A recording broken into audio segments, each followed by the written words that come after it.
트리니티 성경 학교 그 이름의 의미 이게 어떻게 되느냐? 트리니티는 뭐예요? 성부, 성자, 성령 하나님을 의미하죠. 그러니까 이게 트리니티라고 하는 것이 성부, 성자, 성령이 위격으로는 셋이다.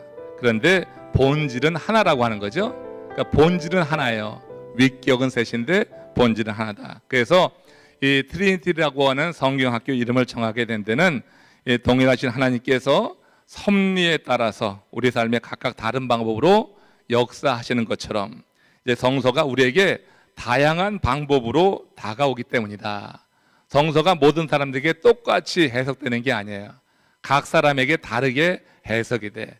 그러니까 팩트는 똑같은데 그 팩트를 바라보는 우리 각 사람의 처한 상황에 따라서 의미가 다르게 이해될 수가 있어요. 근데 이 의미를 잘못 이해하면은 너무 주관적이 되기 때문에 제가 이 성경 공부를 하면서 여러분들에게 이제 그 의미, 그 역사적인 의미, 그 당시에 그렇게 기술될 수밖에 없었던 상황들 이런 걸 설명하면서 어떤 사실에 대한 이해와 더불어서 이렇게 의미에 대해서 여러분 정확히 같이 나눌 수 있는 그런 시간을 갖도록 할 것입니다. 성경이 제시하는 기본적이고 아주 단순한 사실을 배울 거예요. 그러니까 여러분들이 성경 어디에 어떤 사건이 있는지, 그리고 아주 중요한 인물이 등장하고 그 인물이 그곳에 등장함으로 어떤 의미가 있는지 이런 것들을 같이 나누게 될 것입니다. 많은 사람들이 성경에 나타나고 있는 알기 쉬운 언어 그리고 분명한 의도를 잘 파악하려고 하지 않고 아주 무작정 해석하려고 하다가 잘못 이해하는 경우가 있다. 그래서 이제 우리가 잘못 이해하는 그런 부분에 대해서 많은 경우 이제 아주 그런 부분에 대한 예를 가지고 또 설명할 기회도 있게 될 겁니다. 그래서 이런 이제 사실에 대한 그런 이해, 이것이 이제 트리니티 성경 학교의 가장 기본적인 내용이 될 거예요. 그래서 무엇보다 항상 성경을 가지고 성경이 어떻게 기록되어 있는가, 어떻게 말하고 있는가 그 사실을 같이 나누고 그 이후에 이제 의미의 단계라고 했어요. 이 의미의 단계라고 하는 것은 이런 사실들에서 영원한 원칙 그리고 원리를 이끌어낸다고 그랬어요. 그래서 성서의 사실들이 해당 역사의 시점에서 그리고 과거의 문화적, 종교적 상황 속에서 어떤 의미를 지니는지 그거를 의미 부분에서 이제 같이 나누도록 됩니다. 뭐 이것이 사실이고 이것이 의미입니다. 이런 나누어서 설명은 하지 않더라도 우리가 같이 성경 공부하는 과정 속에서 사실과 의미 그리고 의미를 넘어서 이제는 적용하는 것, 과거의 이야기가 아니라 오늘 우리에게 어떤 그런 의미가 있는가 하는 것을 깨달으면서 자신의 삶에 적용해 보는 것, 그 개인적인 단계로서의 개개인의 자신의 삶과 상황 속에서 성서의 가르침을 어떻게 적용할 수 있겠는가. 그러니까 여러분들이 큐티 하는 것과 좀 같다고 생각이 하면 될 거예요. 근데 이걸 아주 그냥 브로드하게 이 구약 전체 중요한 사건들을 그것을 이제 다뤄가면서 이제 여러분들 공부한다고 생각하면 되겠죠. 큐티 할 때 되게 그러잖아요. 사실 보고 의미 갖고 자신의 삶에 적용하는 거. 이게 이제 큐티 하는 원칙이 되는데 이런 과정을 이제 함께 거치면서 단순한 지식의 그런 습득이 아니라 내 신앙의 삶에 어떤 의미가 있는가, 내가 신앙 성장에 이 사건이 성경에 기록된 이런 일들이 어떤 의미로 다가오는가, 이 부분을 같이 강조해서 나누도록 하겠습니다. 자, 트리니티 성경학교 이제 가을학교 구약 개관, 여러분 18페이지 한번 펴보세요. 18페이지 펴보면은 성경을 읽을 때 전체 구조를 안다고 하는 것이 참 중요하다. 이제 이제 내용이 여기 써 있습니다. 우리가 타주로 여행할 때 보면은요, 국도의 위치를 알아야지 되죠. 저희가 이번에 일주일 동안 LA로 휴가를 다녀왔어요. 차를 가지고 갔다고 하면은 제일 먼저 보는 게 뭐냐면은 국도예요. 그렇죠? 국도 말고 그다음에 지방도니 뭐 더 세세한 길은 나중에 보는 거지. 제일 중요한 것은 국도. 우리 마이애미에서 국도 큰 길을 따라서 저 서부까지 가려고 하면은 어떤 길을 택해야 되는가? 이 국도를 먼저 살피게 돼 있는 거죠. 그래서 국도를 타고 가다가 이제 그 국도를 타고 큰 길까지는 다 나가지만 또 이제 세세한 부분으로 더 정확하게 나가기 위해서는 지방도를 택하게 되는 거예요. 지방도로 간선도를 많이 알아도 국도와의 연관성을 알지 못하면은 목적지에 다다를 수가 없어요. 그러니까 지방도로 간선도로 많이 하는 사람들이 있어요.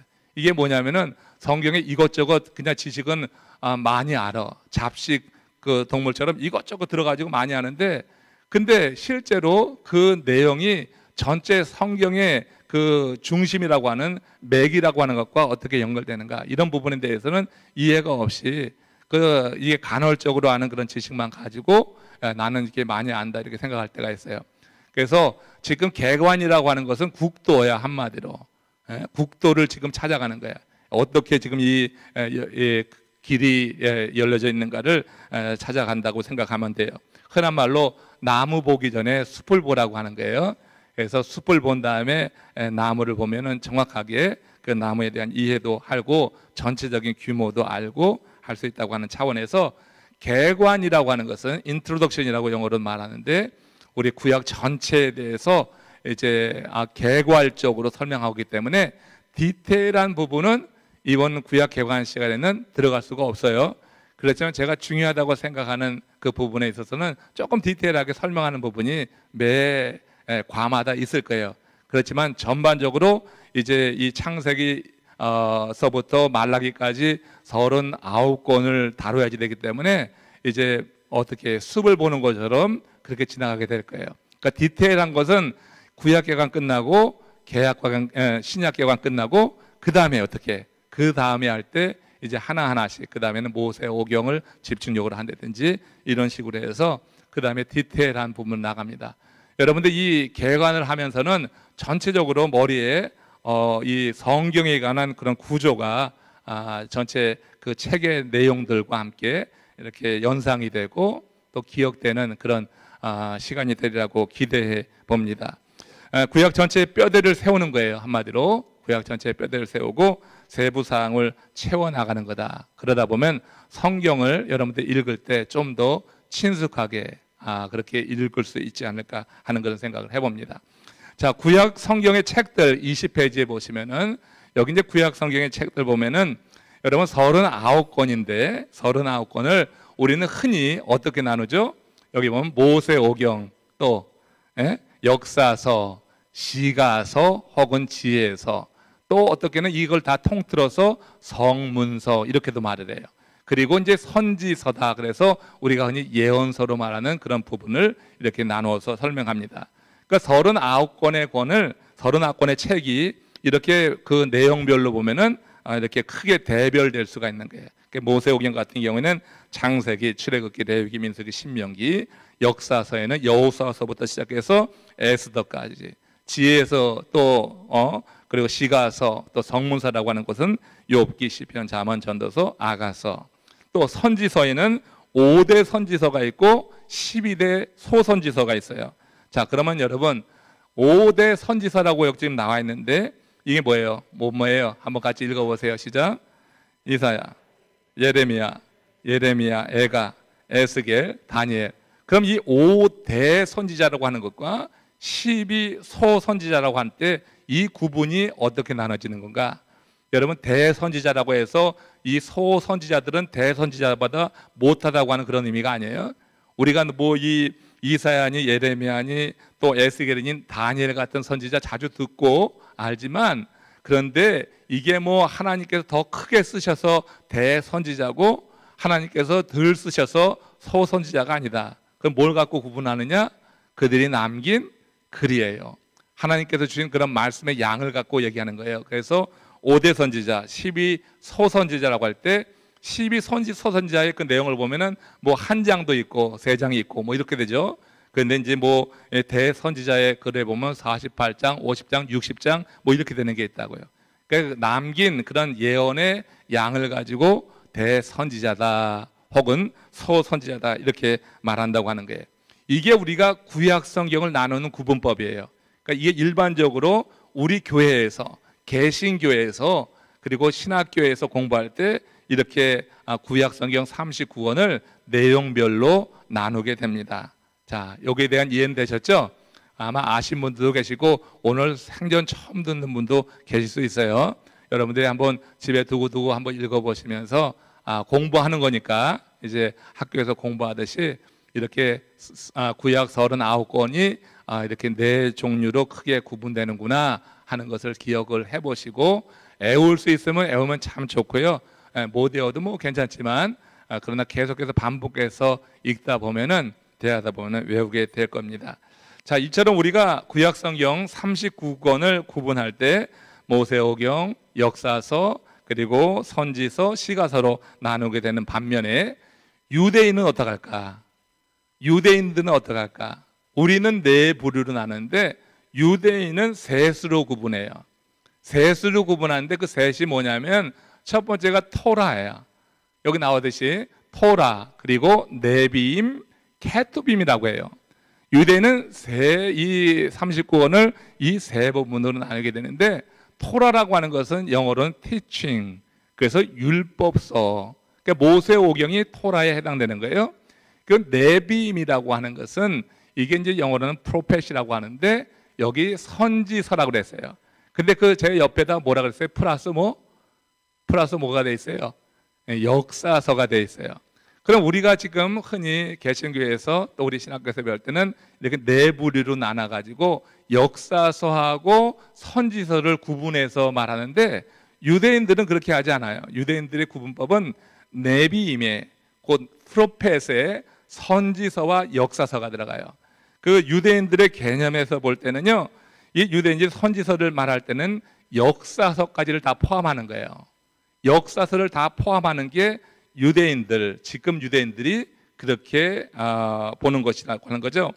우리가 보통 생각할 때 역사서가 위주가 되고 그 중간중간에 선지서가 끼어 들어간 것으로 이해하기 쉬운데 사실 그렇지 않다고 하는 거예요. 우리가 역사서라고 알고 있는 것은 사실은 선지자들의 이야기다. 그러니까 선지자들이 그 왕을 보면서 하나님이 받은 말씀을 가지고 그 왕의 행적을 기록한 거, 이게 바로 역사서라고 보면 돼요. 소위 역사서에 있는 왕들의 이야기는 선지자들이 본 왕의 이야기다. 왕이 쓴 게 아니라 선지자들이 본 왕의 이야기. 그래서 네비임 이렇게 말하는 거예요. 네비임이 영어로 뭐라고요? 프로페. 그러니까 이게 프로펫이라고 하는 게 선지자, 뭐 이런 그런 선지 이런 뜻이잖아요. 그래서 이 역사서하고 함께 선지서는 함께 묶어서 유대인들은 생각한다. 그래서 이것을 네비임 이렇게 말한다고 하는 거예요. 또 하나 이제 우리가 뭐 잘 아는 문학서, 이게 시가서 같은 거는 이제 케투빔이라고 해서 영어로 라이팅이라고 하고 성문서라도 이렇게 구분이 돼요. 자, 유대인들은요 이렇게 토라, 그리고 네비임, 그리고 케투빔, 이 세 개, 구약성경 39권을 그렇게 세 가지로 나누는데 이 세 개로 나눈 것의 첫 글자 TNK죠. 토라와 네비임과 케투빔, 이 첫 글자를 딱 거기에서 모음을 붙여가지고 뭐라고 하냐면 타나크 이렇게 말한단 말이에요. 그래서 유대인들은 이 구약성경을 가리켜서 타나크라고 해요. 사실 유대인들에게 신약이 있어요, 없어요? 유대인들에게는 신약이 없죠. 예수를 믿지 않으니까. 유대인들에게는 신약이 없어요. 그러니까 유대인들에게 성경하면 뭘 말하는 거예요? 그것은 구약을 말하는 거고 그들이 자기 성경을 가지고 구약이라고 말할 리가 없잖아. 우리는 신약이 있으니까 어떻게 그 유대인들의 히브리 성경을 구약이라고 하는 거지, 유대인이 신약이 없는 사람들이 그걸 뭐 구약이라고 하지 않잖아요. 그렇죠? 그래가지고 이 타나크라고 하면은 히브리 성경, 곧 유대인의 성경 이렇게 이해를 하는 거예요. 그래서 이 나눔을 통하여서, 구분을 통하여서 우리 개신교가 부르는 것과 또 유대인들이 보는 그런 관점이 이렇게 좀 다르구나 하는 것을 여러분 좀 상식으로 이해해 주시고, 혹시 여러분 주변에 유대인들을 만나게 될 때 성경 이야기할 때 그냥 구약이라고 하면 기분 나빠한다고 그러더라고요. 타나크 그러면 굉장히 유식하게 생각할 거예요. 그래서 이렇게 히브리 성경, 그들이 갖고 있는 히브리 성경을 존중해 준다는 의미에서 그렇게 불러주는 것도 좋은 그런 일이 될 겁니다. 자, 이제 그 다음에 여러분 한번 이제 성경 39권을 그냥 이번 잠깐 노래 가사로 그리고 멜로디로 이제 정한 게 있어요. 성경 목록가라고 해서 있는데 한번 이제 잠깐 쉬어가는 의미에서 한번 이거 부르시는데 우리 예전에 한국에서 신앙생활 하신 분들은 이거 다 아실 거예요. 그렇죠? 근데 미국 와서 혹시 신앙생활 시작하신 분들은 잘 모를 수가 있어요. 창세기서부터 말라기까지 곡조를 붙여가지고 외우는 거예요. 그래서 창세기 출애굽기 레위기 민수기 신명기 여호수아 사사기 룻기 사무엘 상하 열왕기 상하 역대 상하 에스라 느헤미야 에스더 욥기 시편 잠언 전도서 아가 이사야 예레미야 에가 에스겔 다니엘 호세아 요엘 아모스 오바댜 요나 미가 나후 하박국 스파냐 학개 스가랴 말라기 잘하셨어요. 자, 이렇게 매번 한 번씩 이 성경 목록가도 한번 불러보시면 좋을 것 같고, 자, 성경 목록가를 부르면서 성경 전체 그 순서를 한번 생각해 보는 건데, 성경이 역사 순으로 기록된 건 아니에요. 물론 그렇지만 우리가 갖고 있는 39권 이 성경을 한번 이 목차대로 좀 기억할 때 성경 찾을 때 구약에서 찾을 걸 신약에서 찾는 일은 없을 거 아니에요. 그러니까 적어도 그러니까 이제 한번 이 전체적인 목록도 한번 기억해 보면 좋겠어요. 여러분, 성경은 어떤 성격의 책인가? 여기 보면 여러분들 교재에도 나와 있다시피 이건 역사책이 아니다 하는 거예요. 그러니까 성경에는 역사적인 요소가 물론 많이 있습니다. 그러니까 성경의 인물 지명은 역사를 토대로 두고 있어요. 현재 이스라엘에 여러분 성지에 가보면요, 여러분들이 성경에서 읽는 그 지명들이 그대로 다 있어요. 그러니까 그 지명이 지금 가면은 그 지명이 그대로 있다는 거, 지금도요. 그래서 그 지명을 보면 그렇게 반가워. 늘 성경에서 보던 지명인데 그 성지에 가서 보면은 그 지명이 지금 그대로 다 있다고요. 그래서 이 지명을 보면서 이제 우리가 이스라엘의 역사를 좀 생각할 수도 있는데, 성경의 의도는 그러나 역사 저술은 아니다 하는 거예요. 또 하나, 성경은 문화책이 아니다고 하는 거예요. 여기 보면 서양 문학, 특히 중세 문학을 전공하는 사람들은 성경을 반드시 읽어야지 됩니다. 자, 그거 왜 그러냐면은 그 중세 시대 때 문학에는 성경이 인용되지 않은 게 거의 없어요. 그 중세 시대 때는 그렇게 기독교의 세가 전 세계적으로 확산되어 있었기 때문에 중세 문학에는 성경 인용되지 않은 부분이 별로 없다. 그 유명한 톨스토이의 부활도 그렇고, 도스토옙스키의 죄와 벌도 그렇죠. 또 에밀 브론테라고 폭풍의 언덕, 또 나타나의 호슨의 주홍글씨, 뭐 여러분 다 아는 그런 유명한 그런 세계적인 문학 보세요. 여기 보면은 그 주인공이 뭐 이렇게 굉장히 독실한 신자고 혹은 또 신부로 많이 등장하면서 그들이 그 대화 속에, 그리고 어떤 그 소설의 배경 속에서 성경적인 이야기가 굉장히 많이 나오는 걸 봐요. 그래서 우리가 성경 연구를 잘 할 때 중세 문학을 이해할 수 있다, 이런 얘기를 해요. 그러나 이 성경이 문학책은 아닌 것입니다. 세계 문학 작품 속에 성경과 직간접적으로 연결되는 내용이 많이 들어있지만 성경을 문학책이라고는 보지 않아요. 또 성경은 과학책이 아니다 그래서요. 예를 들어서 성경은 지구의 중심, 그 중심을 중심적인 시각으로 세상을 바라봅니다. 지구 중심의 시각이라고 하는 것은 천동설로 세상을 바라본다고 하는 거예요. 여러분, 천동설을 주장한 사람이 누구예요? 프톨레마이오스, 그죠? 그럼 지동설을 주장한 사람은 갈릴레오, 그렇죠? 그래서 우리는 지금 이 지동설을 지금 과학적으로 믿잖아요. 그러니까 성경의 그 세계관이나 성경에서 말할 때는 성경에서는 지구가 이 우주의 중심이에요. 그러니까 지구를 중심으로 해서 우주가 움직이는 것으로 그렇게 이해를 한단 말이에요. 그런 의미에서 성경은 과학책이라고 볼 수가 없어요. 성경은 지구를 중심으로 해서 하나님이 이루시는 그런 일들, 이거를 설명하는 겁니다. 성경에서는 과학적인 서술에 관심이 없어요. 그래서 해가 뭐 뒤로 옮겨지는 이런 일들이나 뭐 여러 가지 기적의 내용들 보면은 과학적으로 설명이 될 수 없는 것들이죠. 성경은 성령의 감동으로 기록된 책이다. 그래서 성경에는 하나님의 뜻이 담겨 있어요.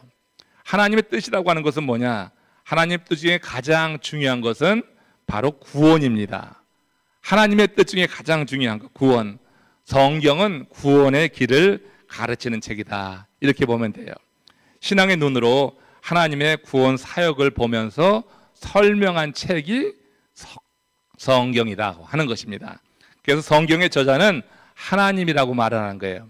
성경의 저자로 여러 사람들 한 40여 명의 저자가 있지만 본 저자가 누구냐 할 때는 우리는 그건 하나님이다. 성경이 하나님의 말씀이라고 하는 증거, 베드로 후서 1장 20절에서 21절에서 한번 같이 읽겠습니다. 넘겨주세요. 안 나왔네? 자, 그럼 베드로후서 1장 20절에서 21절의 내용이 뭐냐면은, 먼저 알 것은 성경의 모든 예언은 사사로이 풀 것이 아니니, 예언은 언제든지 사람의 뜻으로 낸 것이 아니요 오직 성령의 감동하심을 받은 사람들이 하나님께 받아 말한, 성령의 감동하심을 받은 사람들이 하나님께 받아 말한 거다. 이게 성경이라고 하는 거예요. 그래서 성경의 저자는, 원저자는 하나님이다, 이런 말을 하는데, 하나님이 성경을 통하여서 당신의 뜻을 그렇게 우리에게 가르쳐 주는데, 그 당신의 뜻 가운데 가장 중요한 뜻이 뭐냐면 구원에 이르는 길, 여기에 대해서 우리 하나님께서 세우신 그런 여러 저자들을 통하여서 이 부분을 계속 강조하고 우리에게 가르쳐 주고 있다고 하는 것을 꼭 기억하시길 바라요. 자, 성경의 이제 타임라인 21페이지 여러분 보시면은, 여기 보면요, 이 성경의 역사 그리고 인류의 역사가 이 그림 하나에 다 나와 있는 것을 여러분 볼 수가 있어요. 자, 이 그림을 여러분 이제 매번 볼 거예요. 이제 모일 때마다 보면서 이 그림 하나에 바로 이제 성경 구약 39권이 다 들어 있어요. 성경 39권이 다 들어 있는데, 그걸 한번 기억해 보시는데, 첫 번째 이제 여러분 보실 때 어디 있나? 왼쪽에 있군요. 자, 왼쪽 위에 보면은 그게 뭐가 같아요? 예? 예, 그게 이제 에덴 동산이죠. 자, 하나님께서 세상을 창조하시고 거기 이제 에덴 동산을 만드시고 사람을 거기에 두셨다고 하는 그 그림이에요. 그래서 창세기 이제 1장, 2장에 있는 내용이 저 이제 그 선악과 그림과 함께 제일 위에 나오고 있고요. 그 다음에 이제 그 두 사람이 걸어 내려오는데, 그건 뭐예요? 아담과 하와가 어떻게 돼? 이제 에덴 동산에서 추방되는 거죠. 자, 이 추방되는 것, 그러니까 하나님이 창조하신 것과 추방하는 내용, 오늘 이제 읽게 될 거예요, 같이. 창세기 1장에서 11장 사이에 있는 내용들 가운데 이제 창조 그리고 추방을 보게 되고요. 그 다음에 이제 무지개가 있고 뭐 비가 내리고 먹구름이 있고 한 건 뭐예요? 저건 노아의 홍수 사건이죠. 노아의 홍수 사건은 창세기 6장에서 8장까지 있고 9장에서는 하나님께서 노아를 축복하는 내용이 기록되어 있어요. 자, 그거 다음에 이제 옆에 뭐가 되어 있습니까? 거기에 이제 바벨탑. 이 바벨탑은 창세기 11장에 기록되는 그런 내용이에요. 그래서 오늘 이제 여러분들과 함께 저 에덴 동산에서부터 시작해서 이제 에덴에서 추방된 아담과 하와 이야기, 그리고 노아 이야기, 그리고 바벨탑을 쌓는 인간들의 그런 심리, 그런 탐욕, 이런 걸 같이 나누게 될 겁니다. 그리고 그 다음에 이제 보면 어떤 그림이에요? 이게 이제 이집트의 뭐예요? 피라미드예요. 예, 피라미드예요. 그래서 이제 이집트의 피라미드 그림을 통해서 그렇게 바벨탑 사건을 통해서 흩어지기 시작한 그런 인생들.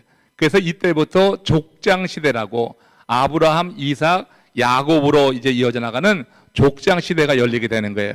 이 족장 시대의 끝에 가서 이제 요셉을 통하여서 그 이스라엘 가족들이 70명이 애굽으로 넘어가고, 애굽에서 몇 년 종살이 하죠? 430년 종살이하던 끝에 이제 어떻게 해요? 그들이 애굽에 종살이를 하게 되는 거예요. 거기서 처음에는 대접을 받았지만 이제 후에는 종살이 하는 거예요. 애굽에서의 종살이 그 모습을 연상케 하는 그 이제 피라미드 그림이 있어요.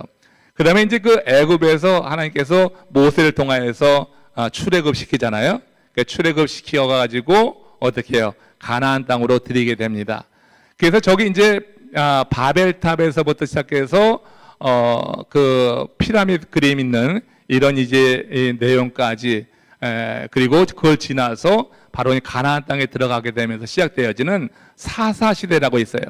그래서 족장 시대가 끝나고 나면은 사사 시대가 열리는 거죠. 그래서 바벨탑 이후에 족장 시대가 열려지는 거고, 족장 시대가 맞춰지면서 지금 저 세 개의 그림이 있어요. 거기 보면 칼이 있고, 그리고 성문서 같은 어떤 문서가 있고, 그 다음에 어떤 재판관들이 쓰는 그런 재판이 뭐라고 그럽니까? 이거 치는 거, 이런 망치가 있단 말이에요. 이게 바로 사사들이 갖고 있었던 세 가지 역할을 대변하는 것이거든요. 그래서 이 칼은 사사들이 어떻게 했어요? 이제 용사가 돼가지고 적군을 물리치는 그런 이제 대장으로서 이제 상징하는 거고, 또 거기에 무슨 문서가 있는데 이건 하나님께 말씀을 받는, 그래서 제사장의 역할도 이 사사들이 했고요. 그리고 이제 그 판관에 무슨 그 백성들 사이에 어떤 소송이 있거나 하면은 판관 그 사실을 여기서 지금 밝히고 있어요. 그래서 이제 사사 시대에 거쳐서 이제 그 사사 시대 이후에는 우리가 잘 아시 어떤 시대가 열려지죠? 왕정. 여러분들 오늘 처음 듣는 것 같아. 자, 족장 시대 다음에 사사 시대가 열리고, 사사 시대 다음에 왕정. 그 왕정에 대한 그림이 바로 저기 이제 그 다음에 손가락이 있고, 그 다음에 두 개의 어떤 면류관이 나눠지는 그런 대목이 있어요. 그래서 이제 왕정 시대 때 세 개의 면류관이 있죠. 그 세 개의 면류관은 사울, 그리고 다윗, 그리고 솔로몬을 의미한단 말이에요. 그래서 솔로몬 시대 때 둘로 나눠지게 되는 그림이 둘로 나눠진 그죠? 이게 안 좋은 것 같아. 다시 이걸로 바꿔야 돼. 꺼지는데.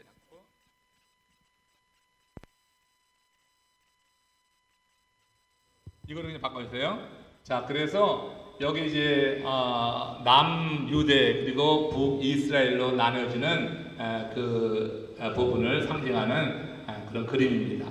그리고 이제 손가락이 되어 있는데, 이 왕정 시대 때 등장하게 되는 게 바로 선지자예요.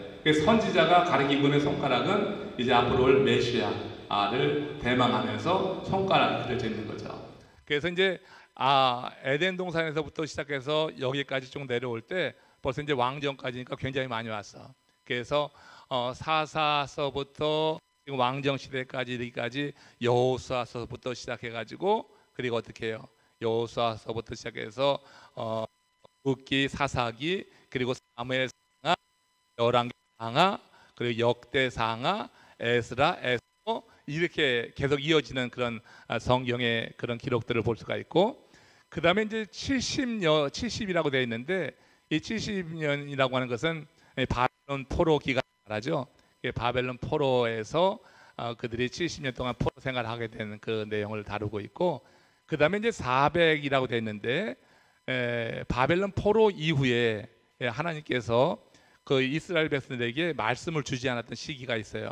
이 시기를 우리는 암흑 시기라고도 하고 중간 시대라고 돼요. 그러니까 구약과 신약을 이어가는 중간 시대라고 해서, 이때 이 400년의 기간 동안 하나님 말씀을 주지 않았고, 이때 아주 어두운 말씀이었기 때문에 어두운 시대를 지나게 됩니다. 그러면서 이제 그 다음 이 암흑기가 지나고 나서 십자가가 나오는데, 이때 초대교회가 이제 등장하는 거죠. 예수 그리스도의 등장과 함께 교회가 시작되는 것, 그리고 교회가 시작되면서 그다음 교회의 핍박이 찾아들게 되는 것, 그래서 쑥 빠지죠. 이제 앞으로 이제 빠지는 그림 같은 게 있고, 그 다음에 이제 중간에 성경을 든 손이 있는데, 이 성경을 든 손은 그 마틴 루터의 종교 개혁을 의미하는 거예요. 그리고 그 다음에 별벽을 올라가는 사람의 이 그림, 이것은 이제 성도들이 서로 힘을 모으면서 그 이후 교회를 통하여서 구원에 이르는 그 과정을 지금 다루고 있고요. 그래서 이제 그 점선이라고 하는 것은 우리 신앙이 어느 정도의 수준에 이르러야지 그런 에덴 동산에서 같은 그런 완벽한 삶을 누릴 수 있다고 하는 것을 의미해서 여기 지금 에덴 동산에서부터 이제 천국의 삶까지 전체를 다루는 그런 그림이라고 보면 됩니다. 이 속에서 이거 해주세요. 잘 끊기냐라도 이 뭐가 좀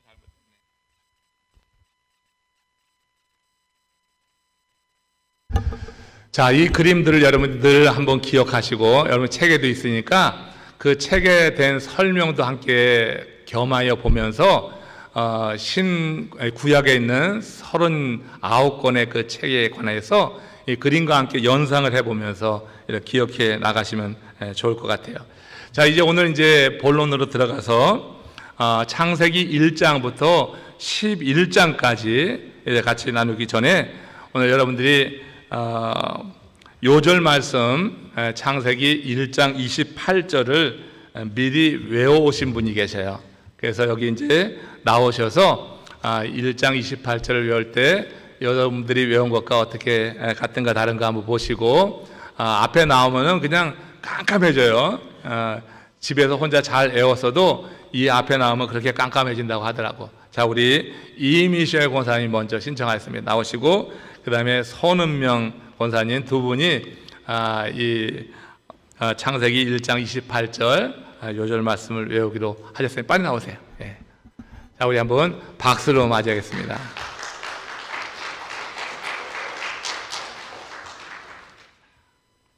어떻게 잘 외우나 보셔요.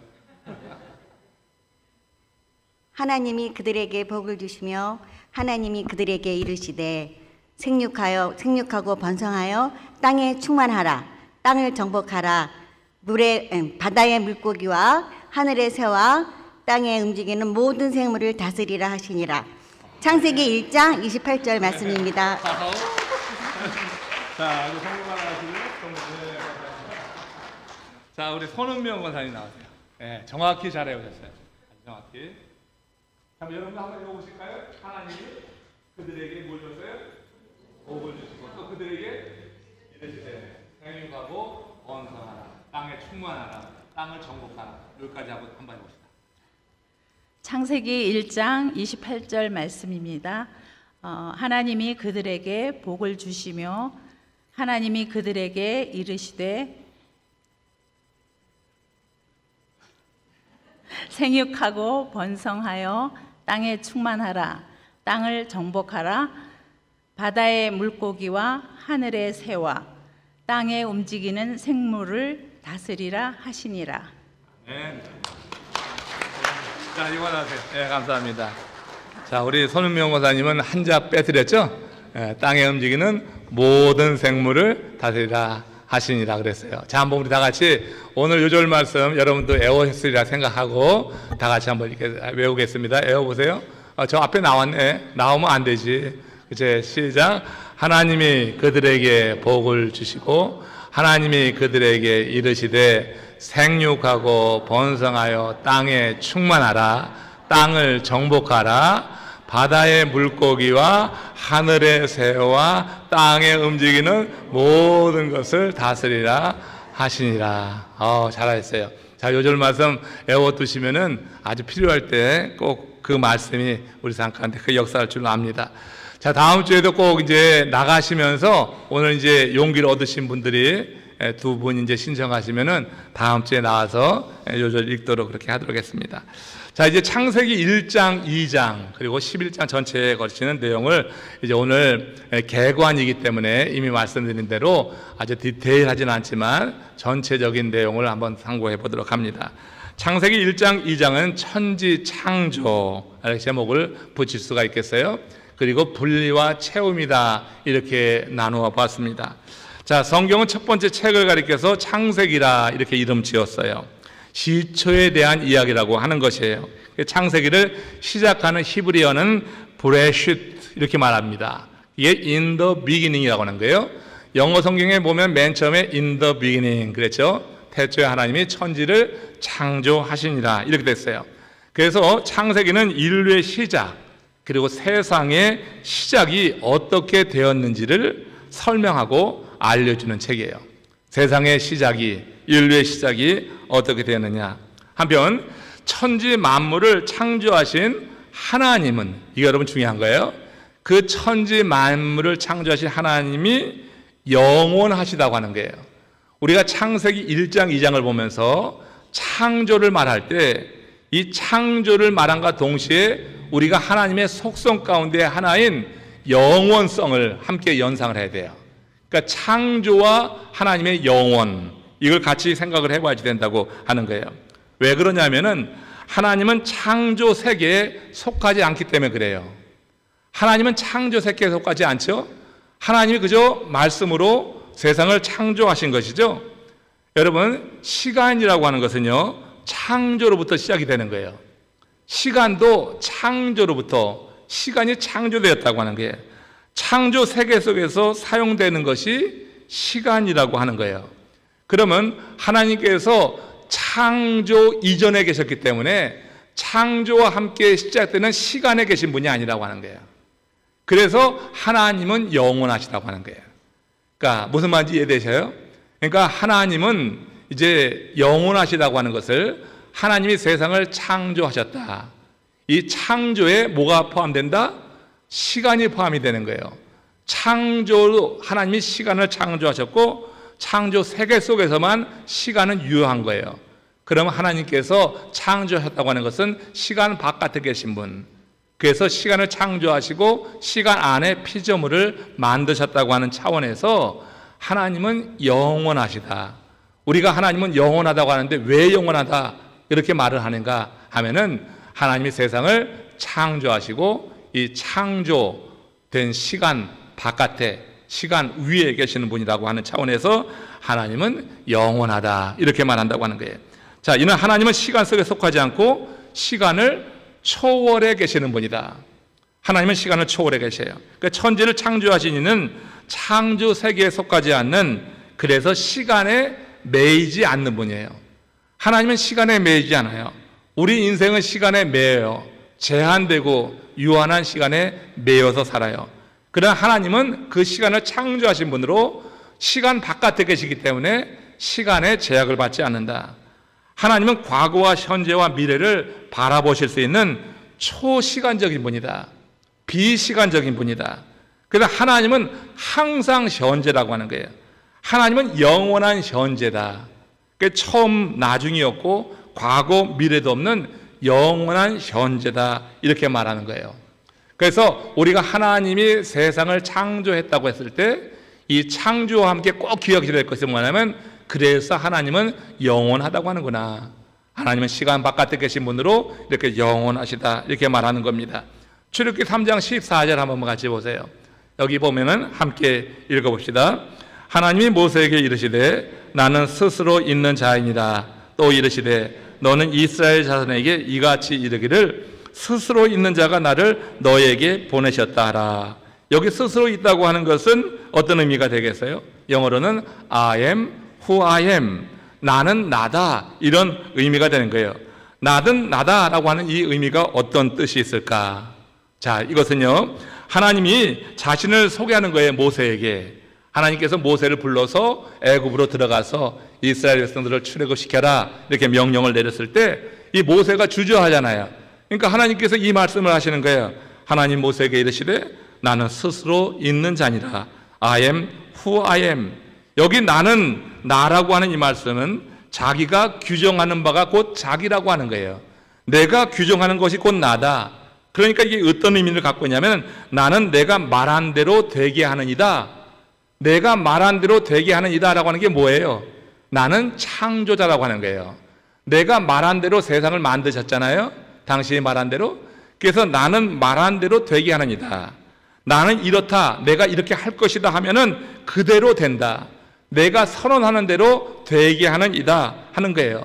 그러니까 모세의 질문에 하나님은 당신이 창조자임을 I am who I am, 이 얘기 속에서는 나는 어떻게 해요? 시간 바깥에서 시간에 제한받지 않은 영원한 그런 존재라고 하는 것.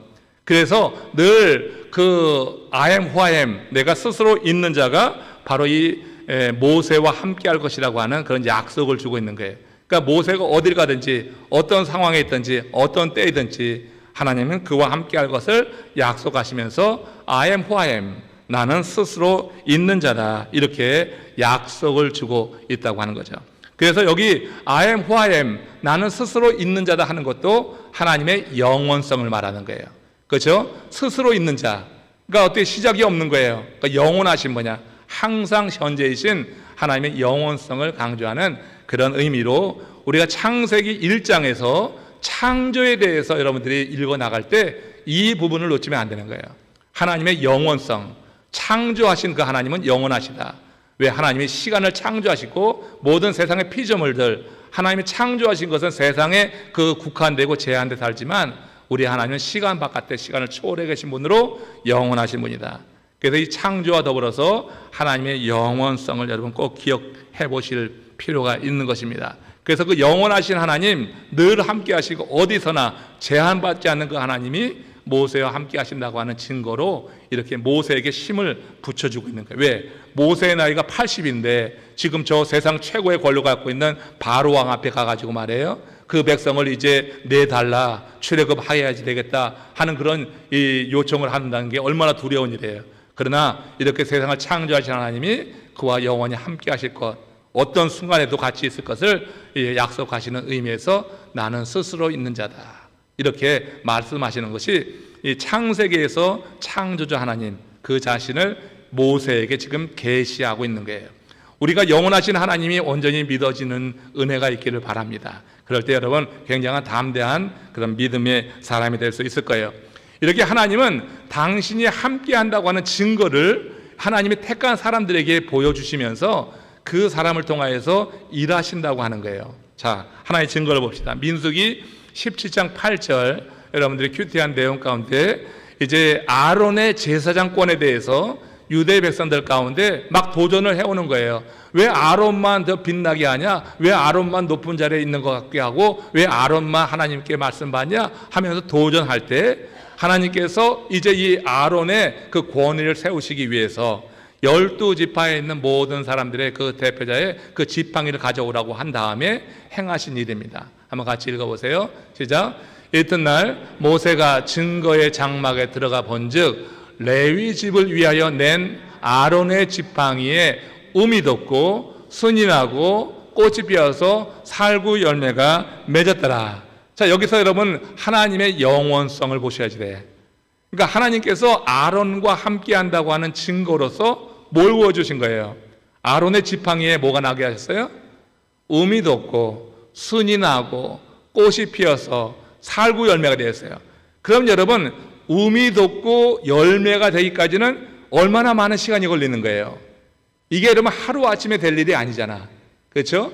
하루아침에 될 일이 아닌 것을 시간을 초월해 계신 우리 하나님께서 지금 아론의 지팡이에 음이 돋고 열매가 맺게 하는 것을 하루 사이에 간밤 그 밤 사이에 이루게 하시면서 그 영원하신 하나님, 시간을 초월해 계신 하나님께서 이루신 증거로 지금 이 아론의 지팡이에 싹이 난 거야. 그러니까 아론의 지팡이에 싹이 났다고 하는 것은 대단한 의미가 있는 거예요. 이 아론과 내 영원하신 하나님이 함께 한다고 하는 증거라고 하는 거예요. 그러니까 영원하신 하나님이 이 아론과 함께하니 함부로 하지 말라고 하는 거예요. 다른 이스라엘 그 지파의 그 지도자들이 아론의 지도력에 대해서 막 도전할 때 하나님께서 이처럼 이 기적을 통하여서 하나님의 영원성, 이 영원성을 통하여서 하나님의 동행, 함께 하심을 강조했다 하는 것, 이거 여러분 기억하시면 좋죠? 그래서 창세기 1장에서 제일 중요한 거, 이렇게 창조 속에 하나님의 영원성이 우리에게 계시되는 거구나. 하나님이 시간을 창조하셨고 그 시간에 모든 피조물을 두셨지만 하나님 당신은 시간을 초월해 계신 분인, 시간을 창조했기 때문에 시간에 매이지 않는 분, 영원하신 분, 그 영원하신 분이 이렇게 하나님이 택한 사람들과 함께 하는구나. 그래서 이렇게 이런 말씀을 통하여서 우리에게도 그 영원하신 하나님이 함께 한다고 하는 증거가 있기를 소망해 보면 좋겠어요. 그렇죠? 그러니까 창조 하나님, 그 하나님과 함께 하신 이 하나님이 우리 하나님이 되길 바랍니다.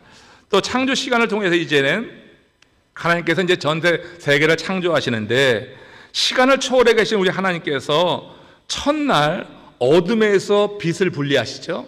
그렇죠? 첫날 행하신 일은 어둠에서 빛을 분리하신 거야. 그렇죠? 분리해가지고 낮과 밤을 만드셨다고 그랬어요. 이게 여러분 성경에 보면 나오죠.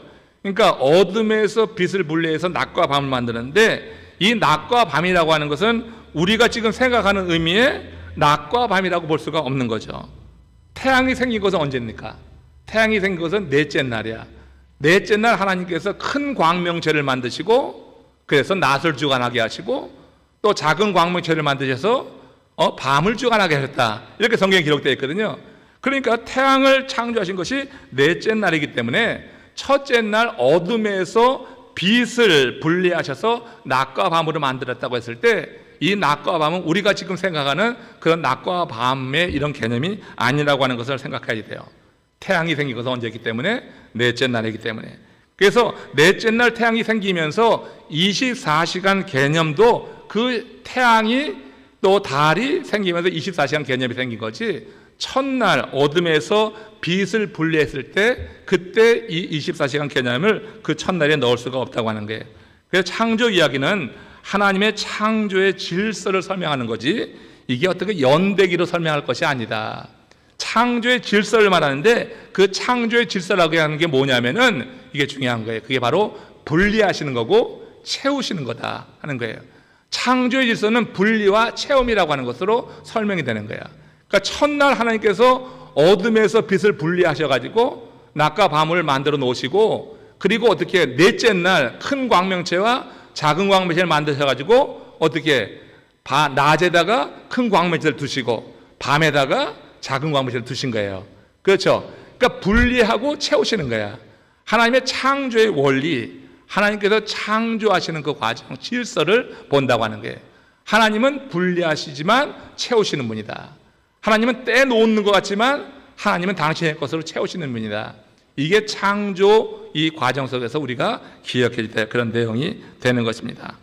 자, 하나님은 또 둘째 날 대기권을 분리하셨어요.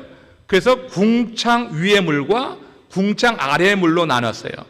우리 성경을 과학책이 아니라고 했으니까 지금 과학하시고 또 우리 엔지니어들 이런 사람들은 참 이게 좀 이해가 안 되는 거야. 그러니까 과학적으로 오지 말라고. 그죠? 이 구원의 관점에서 보는 거고 하나님의 창조 질서로 가는 것에서 봐야지 돼. 그래서 둘째 날 대기권을 분리하셔서 궁창 위의 물과 궁창 아래 물로 나누셨다. 그래서 하늘 위의 물과 한마디로 하늘 밑의 물로 창조하셨다고 하는 거예요. 하늘 밑의 물은 뭘까요? 그게 바다예요, 바다. 이걸 말하는 거죠. 그리고 하늘 위의 물은 그 개념이 어떤 개념이냐면은 이게 눈과 물 같은 것이 하늘에 그 창을 내면은 거기서 물이 떨어지고 눈이 내리고 하는 그런 개념으로 이해하는 거야. 그러니까 하늘 아래는 바다가 있고 하늘 위에 물이 있는데 눈과 비라고 하는 개념이 이제 이 하늘에서 그렇게 있는 이런 내용이 떨어지는 것을 이해했단 말이에요. 자, 이렇게 둘째 날 대기권을 분리하시고 그리고 다섯째 날 뭐 하셨을까요? 다섯째 날 하나님께서 하늘과 바다에 새와 물고기를 두시는 거야. 그러니까 둘째 날 하신 것은 대기권을 분리하시는 것이고 다섯째 날 하신 것은 뭐냐면은 이제 그 하늘에는 새를 두고 그 바다에는 물고기를 두시고 했다고 하는 거죠. 그래서 첫째, 둘째, 셋째 날은 뭐 하는 거냐면 분리하는 거예요. 어둠에서 빛을 분리하고 그리고 이게 물과 물을 나누고 하는 분리하는 과정이 첫째 날, 둘째 날, 그리고 셋째 날은 뭘까요? 육지와 바다를 분리하시는 거야. 그러니까 하늘 아래에 있는 물을 이제 물을 한쪽으로 몰아가시고 육지가 드러나게 하는 거죠. 그래서 물로 뒤덮여 있던 이 하늘 아래 물이 이제는 어떻게 바다가 되고 육지가 되고 이렇게 나타나게 됐다고 하는 거예요. 그러니까 셋째 날은 육지와 바다를 분리하시는 거다. 바다로 뒤덮여 있었는데 하늘 아래 물로만 가득 차 있었는데 하늘 아래 물을 어떻게 한쪽으로 몰아가지고 육지가 드러나게 하시면서 바다와 육지를 분리하셨다. 그래서 여섯째 날 하신 일이 무엇이냐면 여섯째 날은 그 땅 위에서 살아갈 각종 짐승과 사람을 창조하신 거다. 그러니까 첫 번째 날 뭐였어요? 첫 번째 날은 어둠에서 빛을 분리해내시고 둘째 날은 하늘 위의 물과 하늘 아래 물로 물을 나누시고 셋째 날은 하늘 아래 물을 바다와 육지로 나누시는 거죠. 그러니까 나누실 때는 그 안에 채워지는 게 없었어. 근데 네 번째, 다섯 번째, 여섯 번째 가면은 그 나눈 그 공간에다가 다 채우시는 거야. 그래서 낮과 밤, 이 낮에는 큰 광명체로 채우시고 밤에는 작은 광명체로 채우시고 그리고 하늘 아래 물과 하늘 밑에 물 이거 나눠가지고 물고기를 넣으시고, 그리고 이 하늘 아래에 있는 물을 육지 바다로 나눠가지고 이제 어떻게 했어요? 세 번째 날에 했던 것은 그 여섯 번째 날 생물하고 동물하고 사람을 이제 만드셔서 채워두시는 이런 과정이다. 그래서 창조 이 이야기 속에서 우리 하나님의 창조 질서를 보는 거다. 하나님은 분리하시지만 또 분리하시는 것도 그냥 두는 게 아니라 채우시는 분이다 하는 것이에요. 저 어느 종교에서는 비우는 걸 얘기해. 그러나 우리는 비우는 것을 끝나지 않고 채우는 거예요. 항상 우리는 채우는 것, 그러니까 분리와 채움, 이것을 우리가 하나님의 창조 이야기 속에서, 그러니까 1장 2장에서 이 부분 또한 생각하는 거예요. 그러니까 제일 중요한 건 뭐라 했어요? 창조에서 하나님의 영원성, 하나님이 시간을 초월해 계신 초시간, 비시간적입니다. 그 영원성에 대해서 한번 기억하고, 이 창조 과정 속에서 하나님의 창조 질서는 분리하고 채우시는 것이다. 이거 중요한 거죠. 굉장히 중요한 내용이고 우리 삶에 적용해 볼 수도 있는 것입니다. 그러니까 천지 창조는 하나님의 창조 질서를 설명한 것이다. 연대기적으로 혹은 과학적으로 이해하려고 하면은 전혀 되지 않는 게 바로 이런 창조 기사에 나타난 그런 이야기다 하는 것을 우리가 생각해 봅니다. 자, 하나님이 우리 인생을요 새로운 피조물로 재창조할 때도 이 분리와 채움의 원리는 그대로 적용이 되는 거예요. 자, 그래서 하나님은 세상에서 우리를 분리하시고 하나님의 신으로 채워서 새로운 피조물이 되게 하시더라. 그래서 고린도후서 5장 17절 말씀 보세요. 같이 읽습니다. 시작. 그런즉 누구든지 그리스도 안에 있으면 새로운 피조물이라. 이전 것은 지나갔으니 보라 새 것이 되었다. 누구든지 그리스도 안에 있다고 하는 것은 세상에서 분리되어 나왔다고 하는 거예요. 세상에서 분리되어 나와서 그리스도 안에 있다고 하는 것은 그리스도로 채워지는 것을 말하죠. 그렇죠. 그럴 때 어떻게 되는 거야? 이전 것은 지나가는 거예요, 이제. 그리고 새로운 것이 되는 거다. 그래서 우리가 이렇게 구원에 이르는 과정도 하나님의 재창조의 그런 과정이라고 볼 수가 있거든요. 그러니까 타락한 인생이 구원되어지는 과정도 보면은 분리되고 채우는 거예요. 결국 이 세상에서 분리시켜서 그리고 하나님의 영으로 채우는 것. 그럴 때 새 것이 되고 새로운 피조물로서 이렇게 재창조된, 그래서 하나님의 형상이 회복되어서 그 하나님의 은혜 안에 살아가는 그런 존재가 된다고 하는 거예요. 자, 또 하나의 개념, 이 창조 기사에서 창세기 1, 2장에서 제일 중요한 개념은 하나님의 형상이라고 하는 거예요. 하나님의 형상. 자, 창세기 1장 17절 말씀 보세요. 여기 하나님의 형상과 관련된, 같이 읽습니다. 시작. 하나님이 자기 형상, 곧 하나님의 형상대로 사람을 창조하시되 남자와 여자를 창조하셨다. 자, 하나님께서 남자와 여자를 누구의 형상대로? 자기 형상대로 창조하셨다. 자, 이 얘기는 무슨 얘기냐면 사람에게 하나님의 형상이 있다고 하는 것은 사람에게만 하나님과 닮은 뭔가가 있다고 하는 거예요. 이건 여러분 교재에 나오고 있어요. 그러니까 사람에게만 있는 뭔가가 있다. 하나님의 형상으로 창조되었다고 하는 것. 그래서 교재에서는 논리성, 창조성, 정치성, 도덕성 이런 것들을 말하죠. 다른 창조물에는 논리, 창조, 정치, 도덕 이런 거 없어요. 그런데 하나님의 형상으로 창조된 인간에게 하나님께서 이와 같은 사람에게만 하나님을 닮은 뭔가를 이렇게 넣어서 창조하셨다고 하는 거예요. 사람은 이런 능력이 있기 때문에 하나님을 알 수 있다고 하는 거예요. 영혼육을 이야기할 때 영이 바로 이 기능을 감당하는 것입니다. 그리고 이 하나님의 형상 때문에 사람이 만물을 다스릴 수 있다고 하는 거예요. 논리적이고 창조적이고 정치성이 있고 도덕성이 있어서 만물을 하나님의 뜻대로 다스릴 수 있는 것은 하나님의 형상이 온전히 회복될 때다. 하나님의 형상이 깨진 죄악된 인생들은 만물을 다스릴 수가 없다고 하는 거예요. 하나님의 형상은요, 인간의 타락 후에도 완전히 소멸되지 않았어요. 그 증거가 뭐냐면 타락한 인생의 그 삶 속에 영원을 소망하는 마음이 있는 거예요. 이게 뭔지 확실하지 못하지만 그 하나님의 형상이 있다고 하면 당연한 것이지만 타락한 인생의 그 심령 가운데도 영혼을 사모하는 그런 마음이 있다고 하는 것을 볼 때 이것이 바로 하나님의 형상이 타락한 이후에도 완전히 소멸된 것은 아니다 하는 것을 알 수가 있고요. 그리고 이어지는 이제 그 성경의 내용 속에서 보면은 아벨이 하나님께 제사를 드리는 그런 내용 가운데 바로 하나님의 형상이 완전히 소멸된 것은 아닌 거다. 왜? 하나님을 예배한다고 하는 것은 바로 그런 의미에서 이해할 수가 있거든요. 그래서 하나님의 창조 이야기에 담긴 핵심적인 교훈이 뭐냐 할 때 세상은 우연히 생긴 것이 아니다. 세상이나 인간은 우연히 생긴 것이 아니라 창조주 하나님의 계획에 따라서 존재한다고 하는 사실, 이게 여러분 창조 이야기에서 우리가 꼭 기억해야 될 거고, 그러므로 인간은 창조주 하나님에게 절대 의존해야 된다. 우리는 하나님의 손에 들린 그런 토기장의 손에 들린 진흙 같아서 하나님에게 완전히 의존해야 된다고 하는 사실을 기억해야 되고, 이 두 사실을 망각하게 될 때 곧 타락으로 이어지고 인생의 비극이 시작된다 하는 것을 그 다음 장 창세기 3장에서 증거해 주고 있는 거예요.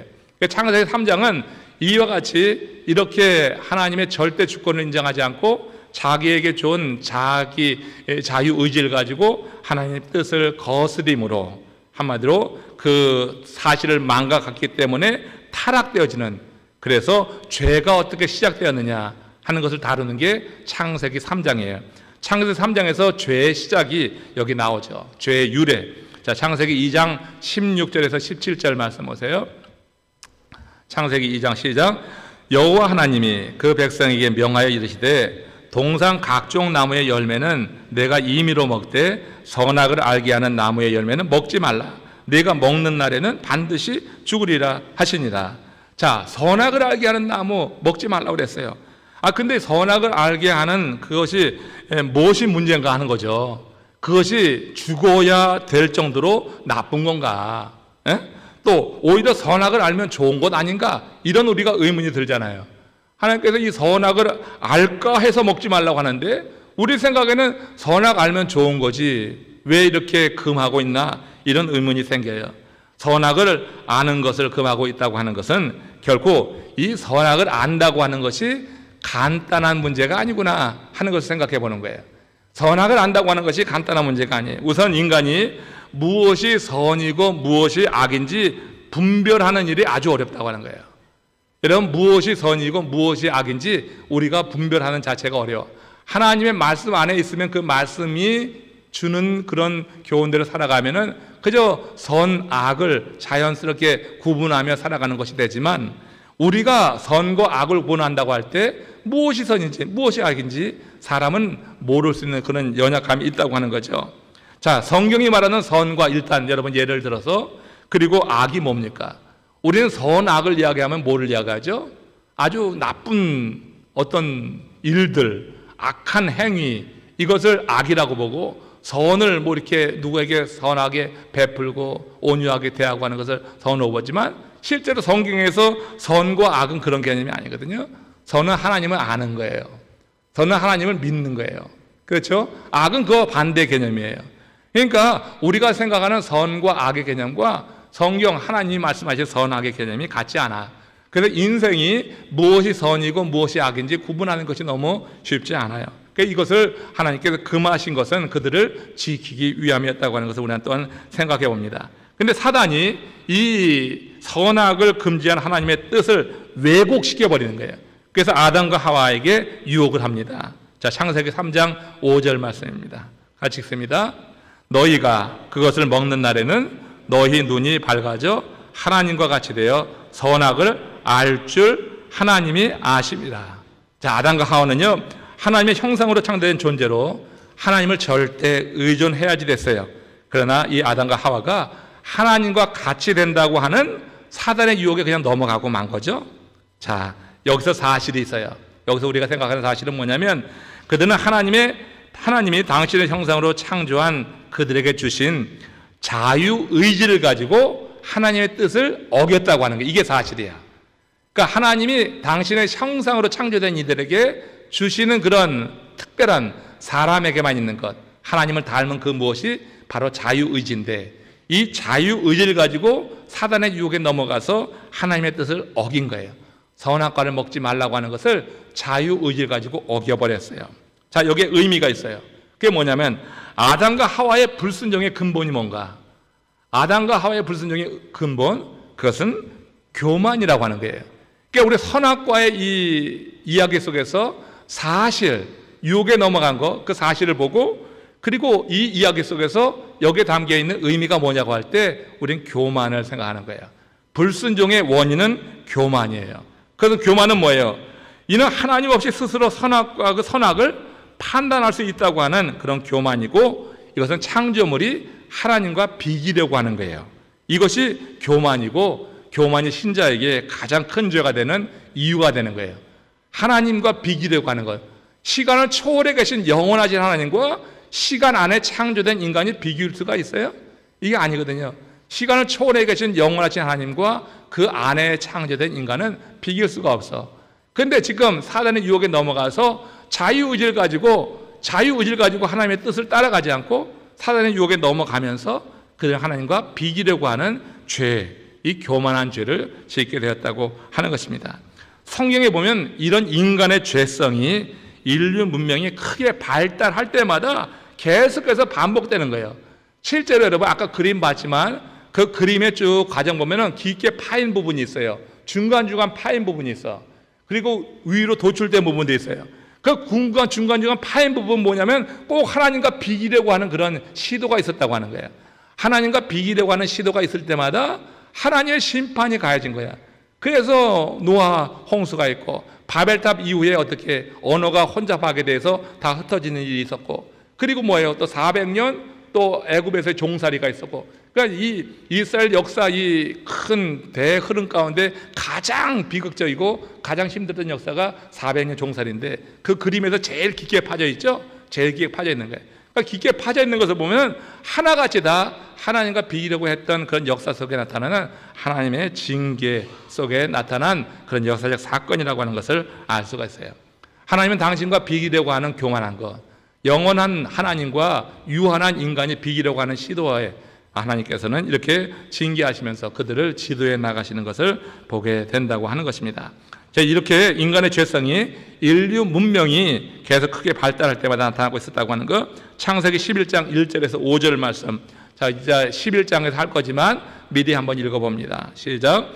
온 땅의 언어가 하나요 말이 하나였더라. 이에 그들이 동방으로 옮기다가 신할 평지를 만나 거기 거류하며 서로 말하자. 벽돌을 만들어 견고히 굽자 하고 이에 벽돌로 돌을 대신하며 역청으로 진흙을 대신하고 또 말하되 자 성읍과 탑을 건설하여 그 탑 꼭대기를 하늘에 닿게 하여 우리 이름을 내고 온 지면에 흩어짐을 면하자 하였더니 여호와께서 사람들이 건설하는 그 성읍과 탑을 보려고 내려오셨더라. 이 내용 가운데서 성읍과 탑을 건설하여서 어떻게 그 탑 꼭대기를 어디에 하늘에 닿게 하자. 이게 뭐냐면은 하나님과 비기려고 하는 그런 시도라고 하는 거죠. 결국 이런 이제 악행 하나님께서 보시고 내려오셔서 이제 바벨탑을 쌓는 그들이 이제 흩어지게 언어를 혼잡게 하신 그런 심판을 보게 돼요. 자, 하나님의 주권, 자유의지를 우리가 잘 이해해야 돼요. 자, 하나님은 성경은 하나님이 만물의 주관자라고 말하셔요. 근데 만물의 주관자이신 우리 하나님께서 인간에게 주신 자유의사 결정 가운데도 함께 역사하신다고 하는 그런 이야기들을 우리가 보게 돼요. 자, 하나님이 인간에게 자유의를 주시고 자유의지를 주셨는데 동시에 인간의 의사 결정을 주관한다고 하는 것은 모순이 있는 거 아닌가? 이런 생각을 하시죠? 하나님이 자유의지를 주셨으면 그냥 도와야 되는데 인간이 자유의지를 행사하는데 우리 하나님께서 어떻게 어떤 역할을 하신다고 하는 것, 의사결정에 관여하신다고 하는 것, 이게 성경에 나와 있는 그런 내용이에요. 그걸 볼 수가 있는데 창세기 45장 5절에서 8절에 보면은 하나님이 그들의 악한 행위를 선용하셔서 그 선한 목적을 이루시는 그런 내용을 보게 돼요. 그러니까 요셉의 이야기 속에서 하나님께서 이루시는 일입니다. 또 출애굽기 4장에 보면 바로의 마음을 하나님이 완악케 하셨다고 하는 말씀이 있어요. 완악케 하셔가지고 이스라엘을 내어주지 않도록 그렇게 배후에서 역사하셨다고 하는 내용이 있죠. 성경에 읽으면 그런 내용이 있잖아요. 하나님이 완악하게 하셨다. 그리고 뭐 하나님께서 인간의 자유의지를 통제하는 것처럼 느낄 때가 있어요. 자, 이렇게 하나님의 주권과 인간의 자유의지 사이에 어떤 갈등이 있는데 이거에 대한 이해가 좀 잘 돼야지 성경의 내용을 읽으면서 우리가 혼란에 빠지지 않고 갈등하지 않게 될 겁니다. 이게 무슨 내용이냐면은 하나님이 세상의 주권자이므로 그의 뜻과 결정 없이 되어지는 일은 세상에 아무것도 없는 거예요. 하나님은 세상의 주권자인 줄로 믿습니다. 그러니까 주권자예요. 그래서 하나님의 뜻과 관계없이 이루어지는 일은 없어요. 하나도 없어요. 어떤 일든지 하나님의 뜻과 관계되고 하나님의 어떤 허락 가운데, 하나님의 결정 가운데 이루어진다고 하는 것을 우리는 믿어야 돼.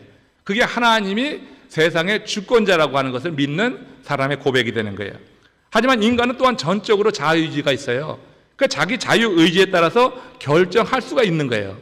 그런데 하나님께서 그 인간의 자유의지를 가지고 결정할 때 하나님이 그냥 두신다고 하는 거예요. 그러니까 하나님 모르셔서가 아니라 하나님이 그냥 두실 수가 있다고 하는 거예요. 그래서 자기의 자유의지를 가지고 결정한 모든 내용에 대해서 그 책임이 전적으로 인간에게 있다고 하는 거예요. 하나님 모든 것을 주관하시지만 인간이 갖고 있는 이 자유의지를 가지고 자기가 결정한 것에 대해서는 자기가 책임져야 된다고 하는 것을 일러주는 거예요. 그러나 하나님 포기하지 않아요. 자유의지를 가지고 죄를 지어도 하나님 징계를 하실지언정 하나님의 사람을 포기하지 않는 것은 그 다음에 계속되어지는 기회라고 하는 게 있단 말이에요. 그래서 그런 기회의 이야기가 성경에 계속해서 나오고 있는 것을 보게 돼요. 그래서 하나님의 자유의지를 가지고 우상을 섬겼다가 깊게 하나님이 징계하셔서 깊은 수렁에 빠지는 이런 그림들이 있잖아요. 이런 그림 가운데서도 하나님은 어떻게 남은 자를 두셔서 하나님의 말씀을 보내셔서 그들을 회복시키는 그런 내용들을 보게 되잖아요. 그러니까 자유의지를 가지고 죄를 지을 수 있어요. 그러니까 죄 지은 것에 대해서는 자기가 책임을 져. 그래서 연단의 시간을 지나는 거예요. 400년, 70년 뭐 이렇게 계속된 그런 연단의 기간이 있죠. 그러나 그 연단 기간 속에서 하나님이 택한 사람들, 특히 선지자들을 보내셔서 하나님의 말씀을 통해서 그들을 회복시켜 주시고 계속 구원의 길을 갈 수 있도록 그렇게 역사하신다고 하는 것, 이게 우리 성경 전반에 나타난 그런 이야기요 주제라고 하는 것을 여러분 기억하십시오. 자, 창세기 4장입니다. 이제 창세기 4장에 보면은 이제 에덴에서 추방이 되는 거죠. 자, 죄의 결과예요. 결국 그들이 자유의지를 가지고 하나님의 주권을 넘어서 자기의 뜻대로 이제 자기 명령을 어기고 선악과를 따게 됩니다. 그래서 이제 에덴에 추방을 당하게 돼요. 하나님의 형상으로 창조된 인간에게 부여된 자유의지를 가지고 잘못 행한 선택의 결과, 다시 말하지만 하나님은 모든 것을 주관하셔요. 그러나 자유의지를 가지고 자기가 뭘 한다고 할 때 몰라서가 아니라 하나님이 허용하시는 거야. 자기 속에 있는 욕심, 탐욕 때문에 그 자유의지를 가지고 하나님 뜻을 어긴다 할지라도 하나님이 그냥 두시는 거야. 두셔서 그에 대한 책임, 징계죠. 어려움을 겪게 하면서 다시 회복되어지는 과정을 이루어 나가시는 것을 이 성경에서 보게 된단 말이에요. 자, 창세기 4장은요, 아담과 하와가 에덴에 있었으면 겪지 않았을 일이에요. 창세기 4장, 에덴에 있었으면 절대 겪지 않았을 일이죠. 에덴에서 선악과를 따먹지 않았으면 겪지 않았을 그런 일들. 그게 뭐예요? 그들이 에덴에서 추방된 후에 가인과 아벨을 낳게 되죠. 근데 가인과 아벨을 낳게 되는데 지금 아담과 하와가 두 아들을 다 잃는 거예요. 다 잃는 거죠. 어떻게 잃었어요? 그 가인이 아벨을 살해하고, 그리고 아벨을 살해한 가인은 어떻게 해요? 부모를 떠나잖아요. 그렇잖아요? 그러니까 이 두 아들을 잃는 거야. 추방된 이후에 얻었던 두 아들을 다 잃고 마는 일들. 창세기 4장 8절 보세요. 가인이 그의 아우 아벨에게 말하고 그들이 들에 있을 때 가인이 그의 아우 아벨을 쳐 죽이니라. 이게 죽었어. 그러니까 이게 어떻게 돼? 그 죄에 대한 결과예요. 이게 타락한 인간의 후손은 그에게 부여된 자유의지로 부모보다 더한 죄를 진 거죠. 부모보다 더한 죄. 이걸 우리는 악이라고 생각해. 사람을 죽인 걸 더 큰 악이라고 생각해. 근데 우리 하나님이 보시는 선의 개념에서 보면은 하나님의 말씀을 어긴 게 더 큰 악이 될 수 있어요. 여기 지금 이게 아무튼 우리가 볼 때 더 큰 악을 그의 자손들이 범하고 있는 것을 보게 됩니다. 자, 이 사건에서 우리는 하나님이 인간을 포기하지 않는다는 구원의 뜻이 있는 것을 또 함께 볼 수가 있어요. 창세기 4장에서 창세기 4장 4절 5절 말씀에 보면은 이렇게 하나님께서 징계하심에도 불구하고 여기서 이제 아벨과 가인이 뭐 합니까? 하나님께 제사하는 거죠. 그러니까 하나님은 제사를 통해서 인간과 교제하는 길을 열어놓으셨다고 하는 거예요. 그러니까 에덴에서 추방시켰지만 추방시키고 그냥 방치한 게 아니라 추방된 인간이 그 바깥에 나가서 예배함으로 하나님과 소통할 수 있는 길을 열어두셨다고 하는 거죠. 물론 이 예배하는데 잘못되었던 가인은 이에 대한 상응한 처벌을 받지만 예배를 온전히 드렸던 아벨은 하나님께 칭찬을 받게 되죠. 그래서 하나님께서 아벨과 그의 제물을 받으셨다 하는 이런 표현이 여기 나오고 있어요. 하나님은 제물을 받기 전에 뭘 받아요? 사람의 중심을 받는 거예요. 그러니까 사람을 먼저 받는 거지 하나님은 제물을 먼저 받지 않는다고. 우리는 제물을 먼저 생각할 수 있는지 모르지만 실제로 제물 드리는 그 사람의 마음 중심이 어떻게 향해 있는가, 이걸 우리가 그래서 기억해야 된다고 하는 거예요. 이렇게 예배를 통하여서 추방된 인간이 하나님과 소통할 수 있는 길이 생긴 거예요. 그래서 각 시대, 이제 이 창세기 11장까지 보면은 노아 시대 때도 또 심판을 당하고 물로 싹 모든 생물이 다 사라지고 말지만, 노아가 이제 모든 생물이 사라지고 하나님께서 방주에서 그의 가족들을 이제 내어 놓으시고 마른 땅에서 살게 하셨을 때 노아가 가장 먼저 한 일이 뭐죠? 가장 먼저 한 게 하나님을 예배하는 거였어요. 그러니까 하나님의 징계 이후에 하나님의 뜻을 깨달은 그런 의인들, 하나님 앞에 온전히 서려고 했던 그 인들은 하나같이 뭘 했냐면은 예배를 한 거예요. 그러니까 영원하지 하나님을 경험한 사람들이 하는 일이 뭐냐면은 예배라고 하는 것을 알 수가 있어요. 자, 창세기 4장 24절 말씀 보겠어요. 시작. 셋도 아들을 낳고 그의 이름을 에노스라 했으며 그때 사람들이 비로소 여호와의 이름을 불렀더라. 하나님께서 아벨을 대신해서 아담과 하와에게 주신 아들이 누구냐면은 셋이에요. 셋이 그런데 자기 아들을 낳았을 때 이름을 에노스라고 했어. 에노스라고 하는 것은 깨지기 쉽다고 하는 뜻이에요. 또 약하다고 하는 뜻이에요. 근데 이때 에노스 시대 때 비로소 이 사람들이 하나님의 이름을 불렀다고 했어요. 그때 사람들이 비로소 여호와의 이름을 불렀더라. 그래서 셋은 상당히 신실한 자였어. 그래서 이 셋이 하나님과의 관계를 매우 중요시 여겼고 참 예배를 드린 자다. 왜? 하나님의 이름을 부르기 시작했어요. 그러면서 그의 아들을 낳았고 그의 아들이 낳았을 때 그 이후에 번져지는 자손들은 아마 신실하게 그 대를 이어나가게 되었을 거예요. 이렇게 이제 대를 이어나가는 과정이 창세기 5장에 나와요.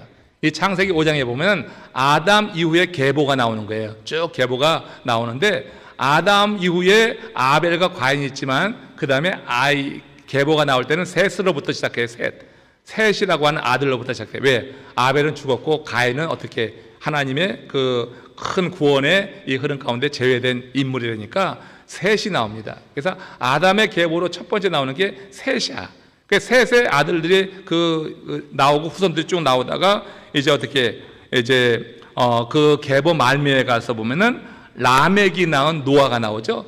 라멕이 낳은 노아가 나오면서 이제 노아 시대가 열려지게 되는데, 노아 시대가 열려지게 될 때 그때 시대상, 그러니까 셋으로부터 시작되는 몇 세대까지는 꽤 신실했을 거예요. 근데 이 세대가 더 내려가면서 라멕 시대에 이르고 노아 시대에 이르렀을 때는 또 세상이 악해졌어. 그 악해진 세상의 모습을 창세기 6장 2절에서는 이렇게 말해요. 같이 읽습니다. 시작. 하나님의 아들들이 사람의 딸들의 아름다움을 보고 자기들이 좋아하는 모든 여자를 아내로 삼은지라. 여기서 하나님의 아들은 누구고 사람의 딸은 누구냐 하는 여러 가지 이야기들이 많이 있어요. 근데 이게 흔히 이제 이거 가지고 하나님의 아들들은 천사라고 하기도 하고, 그런데 그렇게 보지 않는 측에서는 어떻게 보냐면은 하나님의 아들들은 셋의 후손으로 보고 사람의 딸들은 이제 가인, 쫓겨난 가인의 그런 자녀들을 보고 이렇게 설명도 합니다. 아무튼 이 하나님의 아들과 이 사람의 딸들이 만나서는 안 될 이들이 만난 거죠. 하나님의 아들들, 신실한 자와 이 사람의 딸, 타락한 이가 만나서 결국 여기서 누가 나오냐면 네피림이라고 하는 존재가 나와. 네피림은 거인이에요.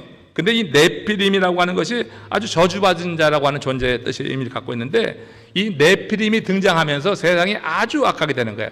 네피림은 지금 우리 인간의 한 두세 배 되는 거인이었다고 그래요. 그들이 등장하면서 강간, 절도, 살인, 성적인 문화, 문란, 그리고 성적 타락, 강포가 아주 온 땅에 버지게 되었어요. 그러면서 하나님께서 안 되겠다 해서 심판을 예고하신 거죠. 악이 그게 다르게 되었을 때 그때 하나님께서 다시 내리신 심판이 바로 홍수 심판이 되시는 거예요. 오늘 여기까지 한번 하고 마치겠습니다. 창세기 6장 6절 말씀 보세요. 같이 읽습니다. 땅 위에 사람 지으셨음을 한탄하사 마음에 근심하시고 이르시되 내가 창조한 사람을 내가 지면에서 쓸어버리되 사람으로부터 가죽과 기는 것과 공중의 새까지 그리하리라. 이는 내가 그것들을 지었음을 한탄함이라 하시니라. 얼마나 죄가 관영했던지 모든 생물체를 지상에서 다 쓸어버리시는 심판을 가하시겠다고 이렇게 말씀을 하시고 있어요. 자, 이후의 이야기 다음 시간에 시작되면서 바로 받아서 오늘 11장까지 마쳐야 되는데 시간이 좀 갔기 때문에 이어서 하는데 남은 내용은 많지 않습니다. 그래서 이제 성경을 중심으로 해서 여러분들이 어떤 성경의 중요한 사건들이 몇 장에 있는가, 그리고 그 성경에 나타난 그런 이야기들의 중요한 의미, 이 부분에 대해서 좀 더 여러분 참고해 보시면서 이번에 트리니티 성경학교 12주간 열심히 달려가길 바라고요. 나가시면서 여러분 말씀드린 대로 다음 주에 해오실 그런 숙제, 과제 꼭 받아가셔서 한 주간 또 열심히 공부해 오시길 바랍니다. 우리 잠깐 기도하고 마치겠습니다.